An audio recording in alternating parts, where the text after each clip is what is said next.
Il est 14h05 et vous le savez, les vacances scolaires d'automne démarreront ce vendredi. Vous êtes peut-être concerné avec vos enfants ou vos petits-enfants. Comment profiter de cette période pour rattraper éventuellement quelques retards accumulés depuis la rentrée? On va poser la question à notre premier invité de l'après-midi, Didier Sidbon, bonjour.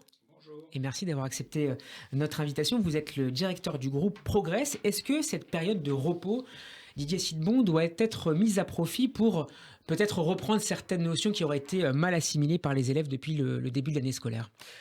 Alors, je crois que cette période doit d'abord être l'occasion de se reposer parce que, effectivement, la rentrée a été compliquée. Je rappelle que les élèves sortent d'une période où ils ont alterné cours, distanciel, etc. Et donc là, on a retrouvé, et pour le bonheur de tous, des enseignants, des parents, des élèves, une période où les cours avaient lieu tout à fait normalement, avec un rythme comme on l'a toujours connu, avec des devoirs, des contrôles, des devoirs à rendre, etc. Donc, Donc ça pèse sur les physiques? Voilà, donc la première chose à faire, effectivement, c'est de se reposer parce que l'année est encore longue. Et là, on est à peine au début de l'année. Donc ça, c'est important.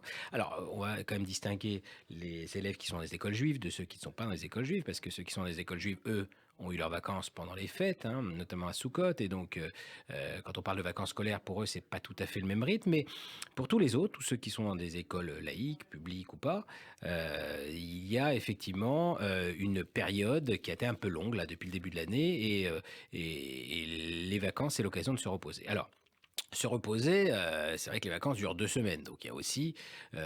On a un peu de temps. Voilà, on a un peu de temps. Donc, tout d'abord se reposer, mais après, effectivement, c'est l'occasion de reprendre un petit peu tout ce qui a été vu depuis le début de l'année. C'est l'occasion de faire des fiches, parce qu'on n'a jamais le temps de les faire. C'est l'occasion d'apprendre, c'est l'occasion de s'entraîner et déjà de préparer les épreuves du bac, mais c'est surtout l'occasion de, lorsqu'on a pris un peu de retard, de refaire un petit peu son retard pour redémarrer du bon pied. Donc ça, c'est vrai que il faut pas oublier. Alors, vous avez des enseignants et des établissements où il y a déjà beaucoup de travail à faire, mais ceux pour qui c'est pas le cas, eh bien, c'est une bonne chose, effectivement, de se poser un moment et d'essayer de faire ce qu'on n'a pas le temps de faire pendant l'année. Est-ce que les difficultés posées par les premières vagues de Covid-19 depuis mars 2020 ont laissé des traces que vous percevez encore chez certains de vos élèves? Ah, très clairement.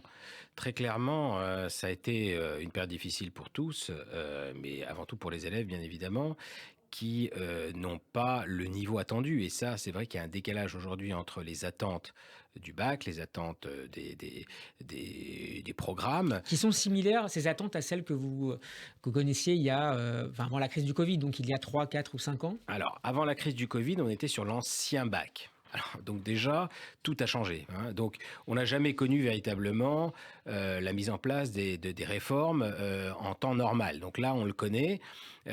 Et voilà, les programmes sont quand même assez denses. Je rappelle que quand on est en terminale, il y a une partie contrôle continu et une partie qui est une partie d'examen. Donc, pour un élève de terminale, les matières importantes, ce qu'on appelle les spécialités, vont être évaluées au mois de mars. Donc, ça donne un calendrier qui met un peu en panique tous les enseignants parce qu'il va falloir boucler le programme rapidement. Et donc, le rythme est soutenu et on est sur un nouveau calendrier sur lequel on s'adapte, mais qui induit évidemment un rythme plus soutenu que celui qu'on avait par le passé. Même si évidemment les programmes sont adaptés, même si tout ne sera pas traité avant le mois de mars, puisqu'on continuera un petit peu après, mais quand même, on est sur un nouveau format, un nouveau calendrier qui fait qu'aujourd'hui, les rythmes sont soutenus, donc vacances de la Toussaint, on se repose. Et par conséquent, est-ce qu'on peut se demander, compte tenu de ce calendrier un peu accéléré, avec notamment le mois de mars comme échéance importante, est-ce que certains peuvent se demander si cette période de vacances automnales peut être l'occasion, par exemple, de suivre un stage, ce qu'on appelle un stage intensif Si besoin, c'est un peu tôt. Si besoin, pourquoi pas. Nous, on considère dans notre établissement à Progress que c'est pas forcément le meilleur moment, que là, il faut souffler, il faut digérer la rentrée, il faut s'organiser, reprendre, relire. Après, pour les vacances en décembre, en février, oui, là c'est surtout en février parce qu'on s'approche vraiment du bac. Là, oui, stage intensif fortement conseillé. Là, nous on considère que c'est pas forcément Pas de la meilleure panique. chose à faire. Voilà, pas de panique. On se repose, on se ressource, on revoit tout ce qu'on n'a pas eu le temps de bien travailler Et voilà, il y aura les autres vacances pour préparer tout ça. Merci beaucoup Didier Sidbon d'avoir Je vous en répondu à nos prie. questions. Je rappelle que vous dirigez le groupe Progress. À très bientôt. À très bientôt, merci.